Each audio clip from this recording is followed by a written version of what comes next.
오늘은 맥주 감사 주일입니다. 지난 반년 동안 우리와 함께 하신 하나님의 은혜를 돌아보며 또 우리의 감사 생활에 대해서 한번 점검해 보는 시간이기도 합니다. 데살로니가서 전서 5장 18절 우리가 너무나 잘 아는 말씀이죠. 범사에 감사하라. 이것이 그리스도 예수 안에서 너희를 향하신 하나님의 뜻이니라. 성도가 모든 일에 어떤 형편에서든지 어떤 장소에든지 감사하는 것은 하나님의 뜻이라고 말씀하고 있습니다. 그런데 막상 이 시험 많은 세상 속에서 모든 일에 모든 상황 속에서 어떤 시간 앞에서도 감사할 수 있다는 것은 결코 쉬운 일이 아닙니다. 좋은 일이 있을 때 누구나 감사하는 것은 쉽습니다. 그러나 문제가 찾아오고 어려움이 찾아올 때에 우리는 그 시험을, 어려움을 잘 대처하지 못하기 때문에 감사하기가 여간 어려운 것이 아닙니다. 그래서 오늘 야고보 사도는 이 야고보 서신서를 시작하면서 가장 먼저 시험의 문제를 우리에게 말씀했습니다. 여러 가지 시험을 만나거든 너희가 온전히 기쁘게 여기라. 너희가 인내를 이름으로 말미암아 온전하고 구비하여 조금 더 부족함이 없게 하려는 것이라고 그렇게 권면을 하였죠. 특별히 오늘 이 감사절을 맞이해서 시험과 환난이 많은 이 세상 속에서 우리가 감사를 잃지 않으려면 어떤 신앙을 가지고 살아야 하는지 함께 말씀의 은혜를 나누기를 원합니다. 여러분, 감사를 잃지 않으려면 먼저는 주님의 강림에 대한 소망이 있어야 합니다.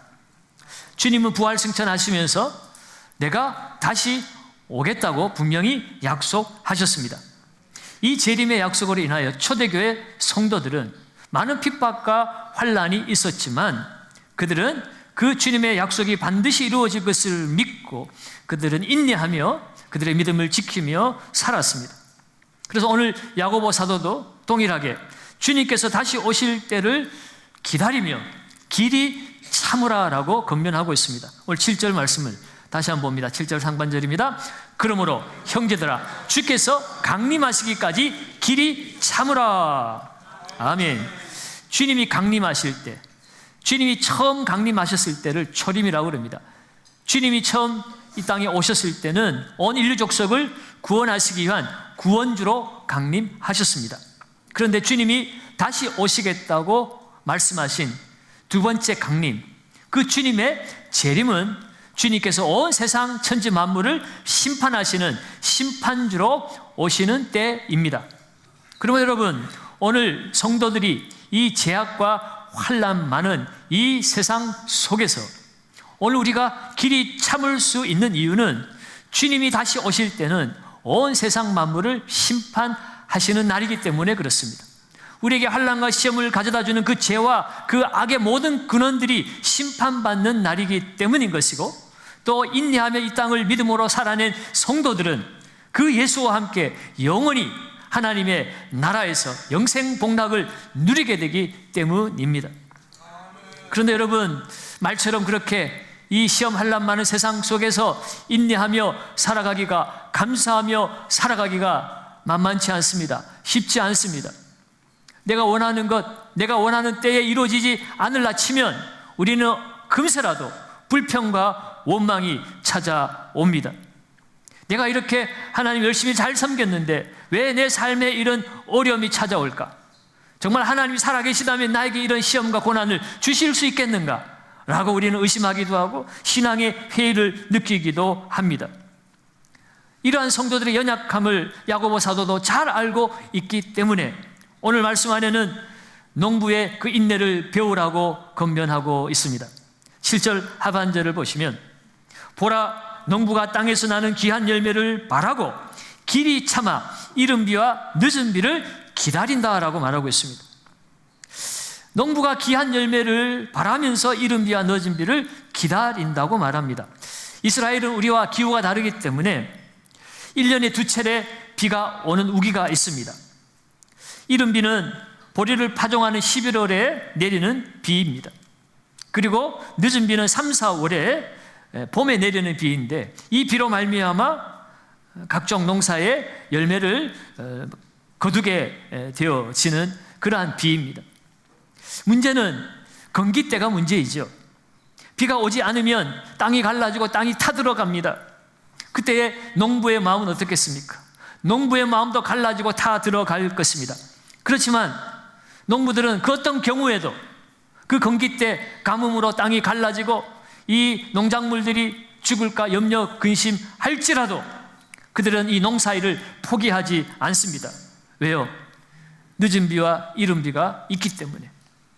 그 이른 비와 늦은 비가 올 때에 이른 비 때 파종하고 늦은 비 때 열매를 맺게 하시는 그 하나님의 역사가 있다는 것을 농부들은 잘 알고 있습니다. 그래서 끝까지 소망 중에 인내하며 그 농작물들을 돌보게 되어집니다.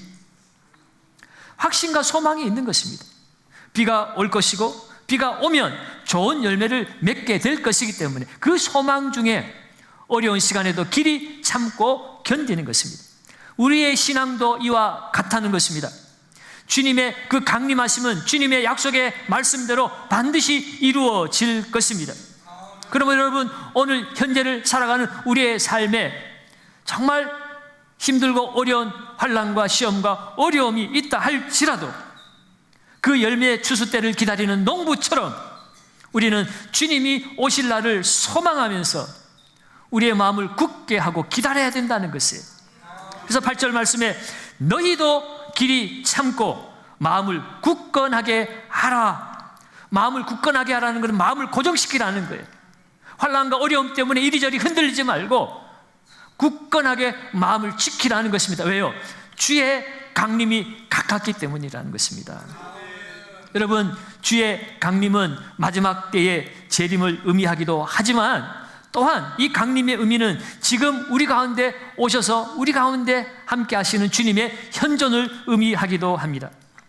주님은 약속하신 대로 완전한 육체로 재림의 때에 강림하시겠지만 그러나 현재도 성령을 통하여서 지금 우리 가운데 현존하고 계신 줄로 믿습니다.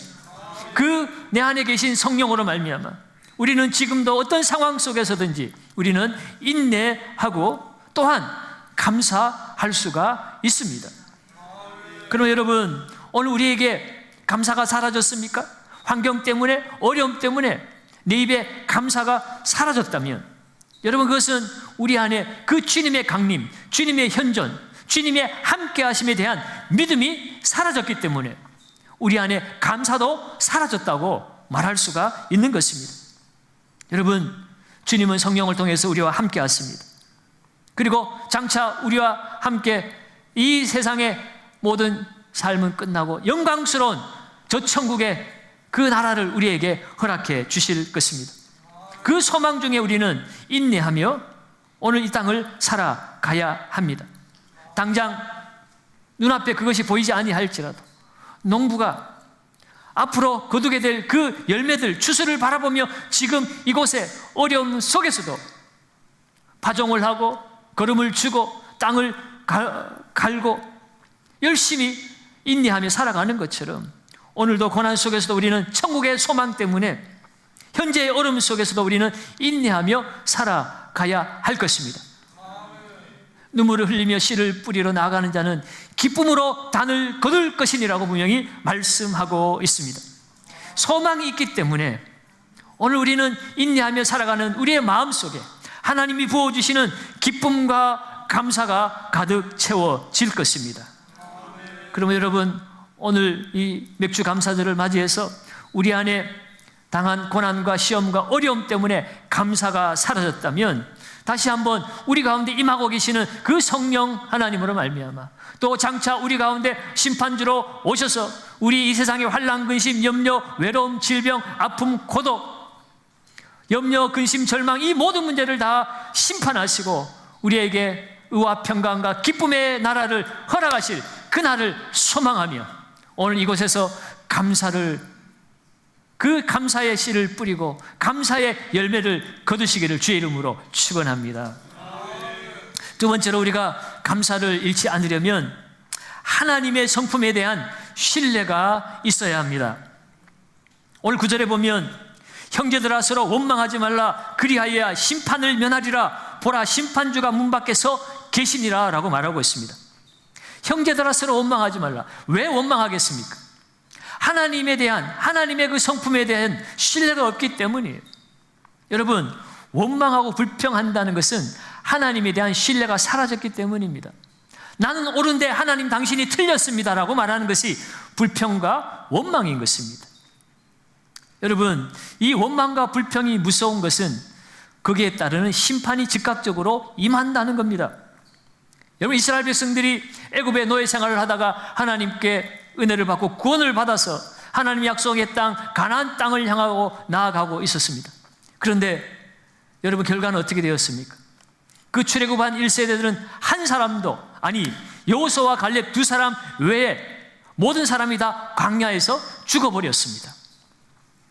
그들이 왜 약속의 땅에 들어가지 못했을까요? 하나님이 능력이 없어서입니까? 아니잖아요. 그들의 원망과 불평 때문이었습니다. 지금까지 그들을 구원해내시고 지금까지 그들을 인도해내신 하나님을 그들이 망각하기 시작했습니다.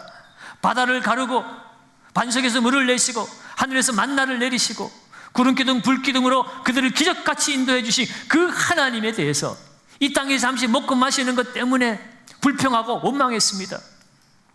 물이 없어서 목말라 죽겠다. 먹을 것이 없어 고기가 먹고 싶어서 죽겠다. 내가 이렇게 저 가나안 땅의 백성들 앞에서 전쟁하다가 죽으려고 여기까지 왔느냐. 다시 애굽으로 돌아가자. 그들은 불평과 원망하면서 늘 죽겠다 소리만 했습니다. 살아계신 하나님 앞에서 그들이 원망과 불평을 한 그 결과로 결국은 그들이 말한 대로 그들은 광야에서 다 죽어버렸습니다. 여러분, 이렇게 원망과 불평은 하나님이 싫어하시는 거예요. 하나님의 성품이 아니기 때문에. 여러분, 우리 안에 하나님의 백성이면서도 불구하고 늘 원망과 불평을 입에 달고 산다면 여러분, 그것은 위험한 것입니다. 이 원망과 불평은 나를 파괴시키고 공동체를 무너뜨려 버립니다. 여러분, 남의 약점을 가지고 비난하기 시작하면 모든 관계는 깨어집니다. 부모 자식 간에도, 형제 간에도, 친구 간에도, 이웃 간에도, 교우들 관계도 한 번의 단숨에 무너져 버리는 것입니다.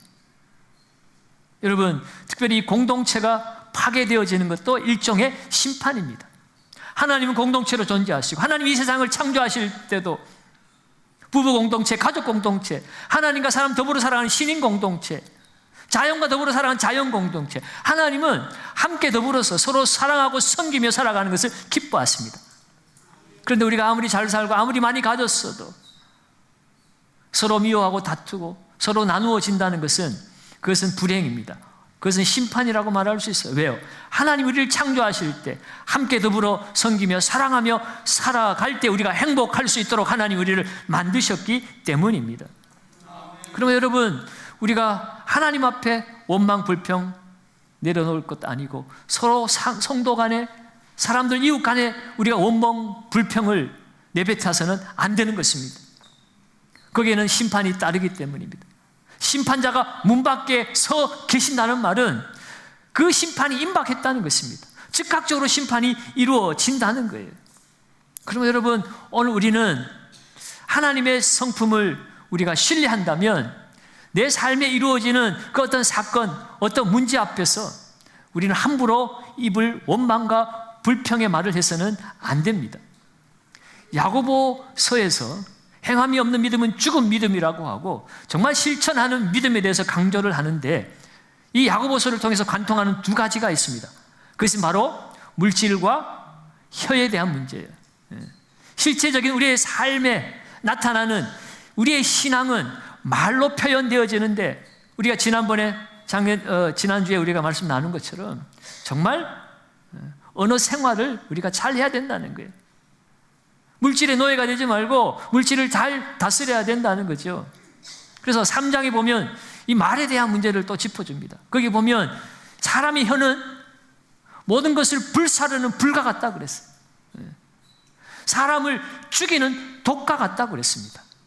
말 한마디 잘못 뱉으면 모든 것을 다 태울 수도 있고 사람을 죽이는 독이 될 수도 있다는 거예요. 그만큼 여러분, 우리는 이 불평과 원망하는 말 우리가 우리가 조심해야 하는 겁니다. 하나님과 우리 사이의 관계가 단절되어지고 가족 간의, 이웃 간의 관계가 단절되어지는 것이 심판이고 불행입니다. 우리가 이 원망과 불평을 하지 않으려면 하나님의 성품을 신뢰해야 합니다. 내가 어떤 고난과 어려움을 만난다 할지라도 그 고난과 어려움 속에서 나에게 복을 주시는 하나님을 신뢰해야 하는 것이에요.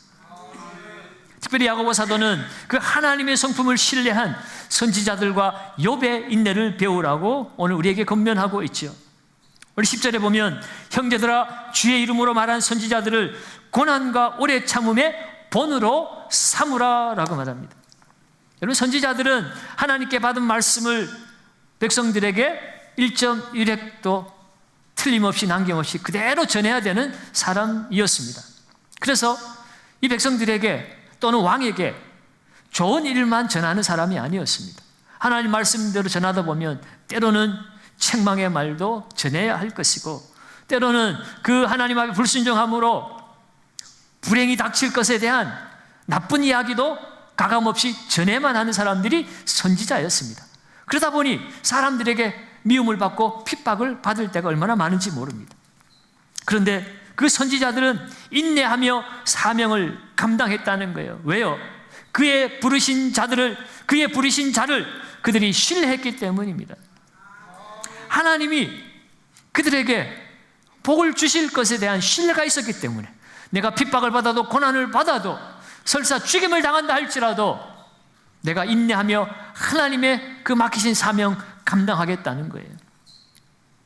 예수님도 산상수훈에서 뭐라고 그랬습니까? 마태복음 5장 10절에 의를 위하여 박해를 받는 자는 복이 있나니 천국이 그들의 것임이라. 하나님의 나라, 하나님의 통치, 하나님의 함께 하심이 의를 위하여 박해를 받을 때에 하나님이 주신다는 거예요. 하나님의 복이 예비되어 있다는 것입니다. 여러분, 이러한 사실을 또 야고보는 욥의 인내를 통해서 우리에게 증거해 주고 있습니다. 11절을 같이 한번 봅니다. 11절도 읽습니다. 그러나 끝까지 인내하는 자를 우리가 복되다 하나니 너희가 욥의 인내를 들었고 주께서 주신 결말을 보았거니와 주는 가장 자비하시고 긍휼히 여기시는 이시니라. 아멘. 우리는 욥에 대해서 성경을 통해서 들었습니다. 또 읽고 잘 알고 있습니다. 욥하면 극심한 고난 속에서도 끝까지 하나님을 신뢰한 인내의 사람으로 우리는 알고 있지요. 실제로 욥기를 읽어서 보면 어느 날 욥은 모든 재산을 다 잃어버립니다. 10명의 자녀들도 까닭없이 죽임을 당했습니다. 욥 자신도 심한 피부병에 걸려서 정말 기왓장으로 몸을 긁지 않으면 견딜 수 없는 그런 고통을 안아야 했습니다. 거기에다가 가장 위로받고 가장 인정해 줘야 될 아내로부터도 버림을 받았습니다. 아내는 뭐라고 얘기합니까? 당신 그 정도 되었으면 하나님을 원망하고 욕하고 죽어버리는 건 낫지 않겠느냐 라고까지 이야기를 했습니다. 그런데 그런 상황 속에서도 욥은 어떻게 했습니까? 원망하기보다는 오히려 하나님을 찬송했지요. 욥기 1장 21절 22절입니다. 같이 한번 읽어봅니다. 이르되 내가 모태에서 알몸으로 나왔사온즉 또한 알몸이 그리로 돌아가올지라. 주신 이도 여호와시요 거두신 이도 여호와시오니 여호와의 이름이 찬송을 받으실지니이다 하고 이 모든 일에 욥이 범죄하지 아니하고 하나님을 향하여 원망하지 아니하니라. 아멘. 정말 대단한 믿음 아니겠습니까? 하나님을 원망하지 않고 하나님이 어차피 주셨던 것인데 하나님 다시 가져가셨다라고 생각하면 이 문제가 무슨 큰 문제겠느냐라고 그는 고백하면서 하나님 뜻이 있겠지 하고 하나님 앞에 원망하며 범죄하지 아니했다는 것입니다. 여러분, 그 결과가 어떻게 되었습니까?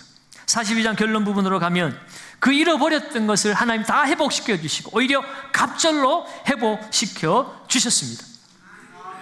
여기에 대해서 오늘 야고보 사도는 증거하고 있는 것입니다. 하나님께서 욥에게 자비와 긍휼을 베푸셨다는 거죠. 그런데 여기서 우리가 한 가지 더 깊이 생각해 볼 것이 있습니다. 이 자비와 긍휼이라고 하는 것은 물론 그냥 아낌없이 자비를 베풀고 불쌍히 여기는 마음이지만, 그러나 특별히 보통은 받을 자격이 없는 자에게 주어지는 것이 자비고 또한 불쌍히 여기는 긍휼의 마음입니다. 그런데 오늘 이 1장에서 3장까지 그 욥의 모습을 보면 자격이 없는 욥에게 긍휼과 자비를 베푼 것이 아니라 오히려 욥에게 하나님은 칭찬과 복을 내리셨다, 이렇게 표현하는 것이 더 어울릴 것 같습니다. 그런데 왜 굳이 야고보 사도는 이 욥의 인내에 대해서 하나님이 자비와 긍휼을 베푸셨다라고 이렇게 표현하는 것일까요? 그것은 우리가 욥의 그 초반부와 마지막 결론 부분만 보기 때문에 그렇습니다. 중간에 보면 욥 4장부터 37장까지 욥의 세 친구와 욥이 대화하는 내용이 나옵니다. 거기에 보면 결국 욥도 우리와 같이 연약한 인생임을 기록하고 있습니다. 처음에는 욥이 대단한 믿음으로 그렇게 하나님 앞에 찬송하는 모습을 보였지만 그 욥의 친구들과 대화하는 가정 속에서 욥도 자신이 처한 그 현실 앞에서 어쩔 수 없는 여느 인간과 다름없이 그의 나약함을 가감없이 드러내었습니다. 자신의 그 고난 앞에서 결국 그도 하나님을 원망했고 심지어는 하나님 앞에 차라리 나를 죽여달라고까지 절규했습니다. 그리고 그 친구들이 떠나가고 38장부터 하나님께서 욥에게 찾아오셔서 이 고난에 대해서 욥과 함께 대화를 나누십니다. 그런데요, 그 대화를 읽어보면 왜 욥에게 이런 고난이 찾아왔는지 거기에 대해서 하나님은 자세하게 설명해 주지 않습니다.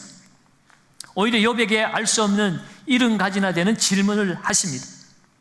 그 질문의 내용들을 한마디로 이야기하자면 이런 겁니다. 내가 이 세상을 창조했는데 네가 나의 창조에 조금이라도 도움이 되었느냐? 네가 내가 창조할 그때에 거기에 있었느냐? 보았느냐? 네가 나를 조금이라도 도와준 적이 있느냐? 라는 질문인 겁니다. 여러분, 그 질문의 핵심이 뭡니까?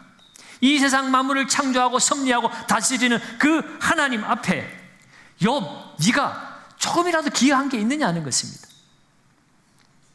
그것은 무슨 말을 하는 거예요? 오늘 욥이 고난을 받았든지 축복을 받았든지 오늘 지금 이 자리 이 순간까지 그를 지키고 인도하신 분은 바로 하나님이시라는 겁니다.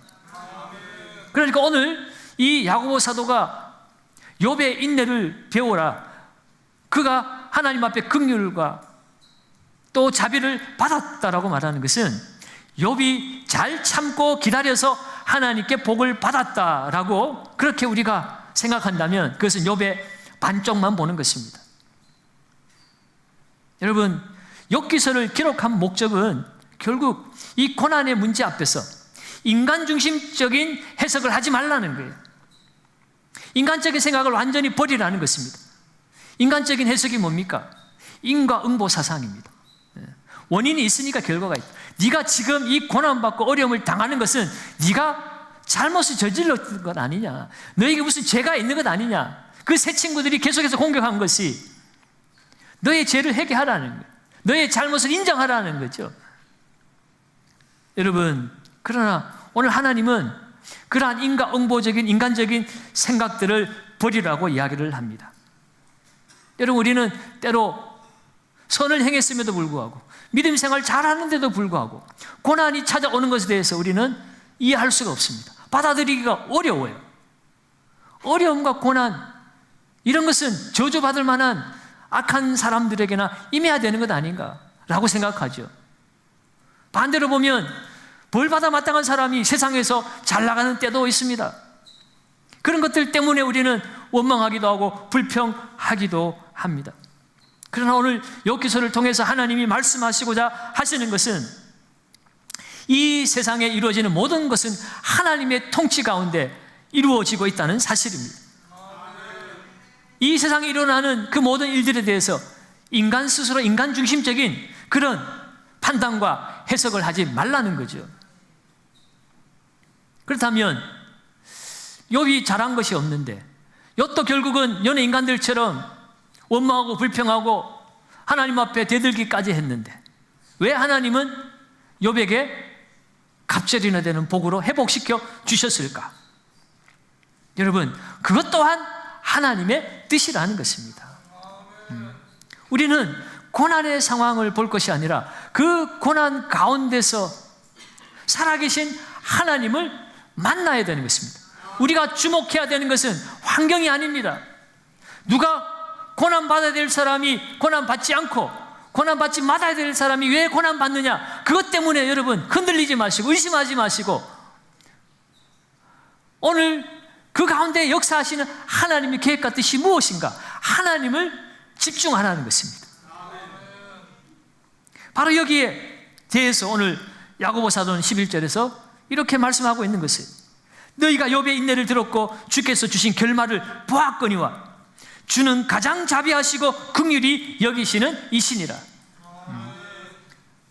우리가 바라봐야 될 것은 그 고난이 어쩌고 저쩌고 그 원인이 어쩌고 저쩌고가 아니라 주님은 가장 자비하시고 긍휼하신 분이시라는 거예요.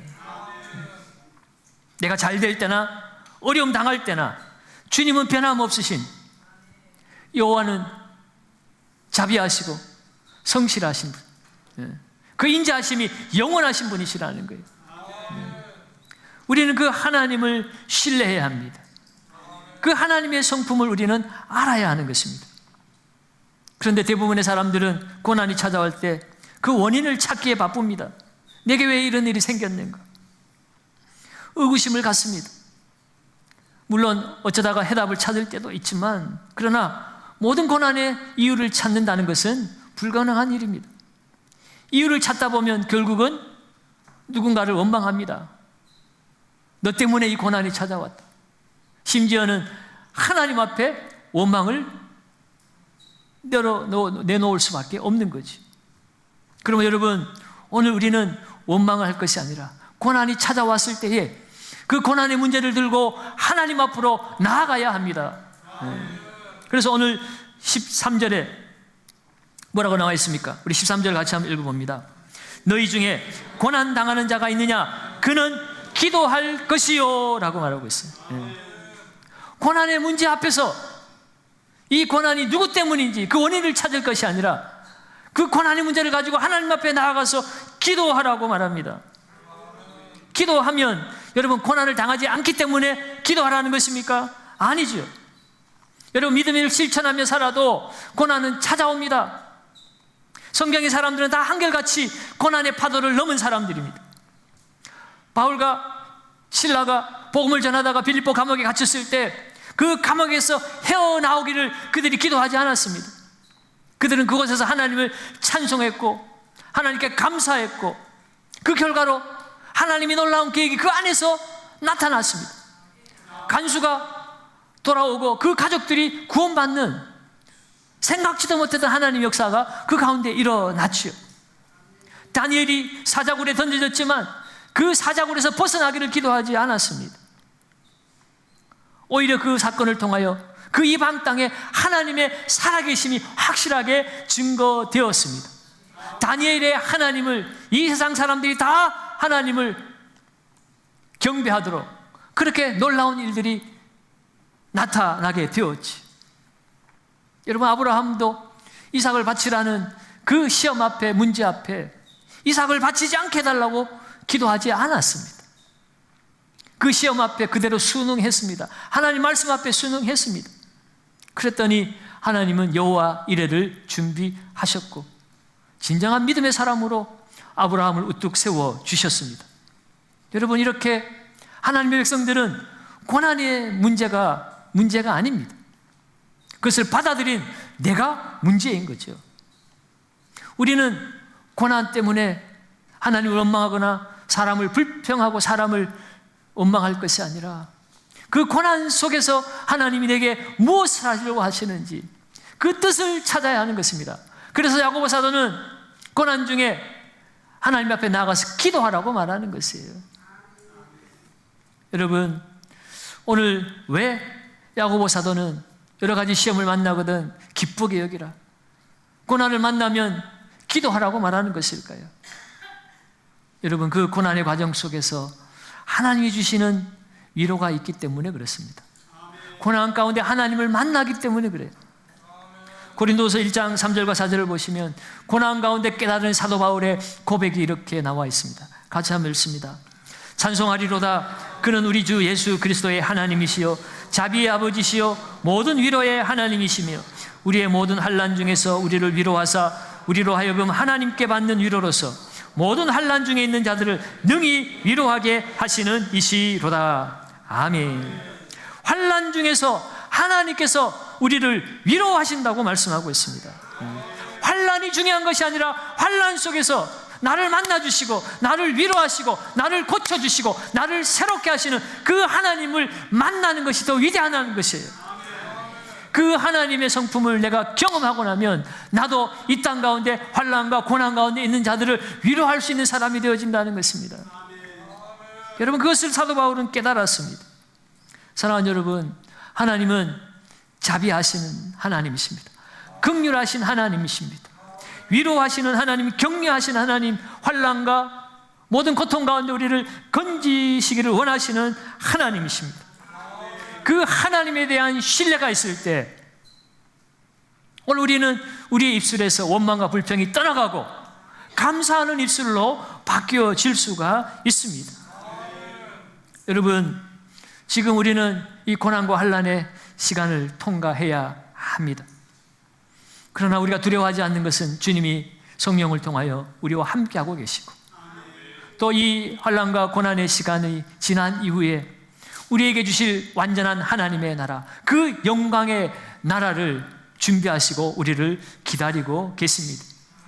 그러면 여러분, 오늘 우리 안에 불평과 원망이 우리의 삶을 주장하고 있다면 이제 우리는 주님의 그 나라를 기대하면서 소망하면서 이 땅 가운데 우리는 감사하며 살아야 할 줄로 믿습니다. 고난 앞에서 하나님 앞에 나아가 기도하며 하나님, 이 고난을 통해서 내게 무슨 은혜를 주시려고 하는 것일까?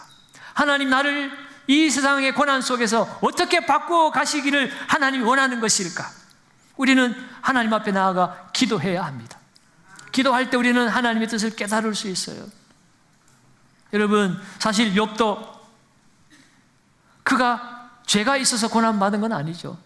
사단이 욥이 얼마나 하나님을 경외하는지 그 시험해보자고 하나님께 허락을 받아서 고난을 준 것이었습니다. 그러므로 여러분, 우리는 기도하면서 우리의 고난의 의미를 찾아야 하는 것이에요. 원수 마귀가 내게 준 고난이라면 기도 가운데 우리는 그 모든 고난을 물리칠 수 있어야 하는 것이고, 하나님께서 허락하신 고난이라고 한다면 그 고난 이후에 주실 그 하나님의 새롭게 하심을 바라보며 인내로 우리는 그 고난을 이겨내야 하는 것입니다. 여러분, 하나님의 나라에는 인과응보가 없습니다. 하나님은 자비와 긍휼을 우리에게 베푸시는 하나님이십니다. 자기의 아들을 아끼지 아니하시고 우리 모든 사람 위하여 십자가에 아낌없이 내어 주신 하나님이세요. 우리는 이미 그 자비와 긍휼을 받은 사람들입니다. 그 자비와 긍휼을 받은 사람이라는 사실을 우리가 기억할 때에 우리의 입술에 불평이 나올 때, 원망이 찾아올 때 우리는 그 하나님의 긍휼과 자비를 바라보며 오늘도 이 자리에서 우리는 감사하는 삶을 살아갈 수가 있습니다. 사랑하는 여러분, 맥주감사주의를 맞이해서 과연 우리는 감사하는 삶을 살고 있습니까?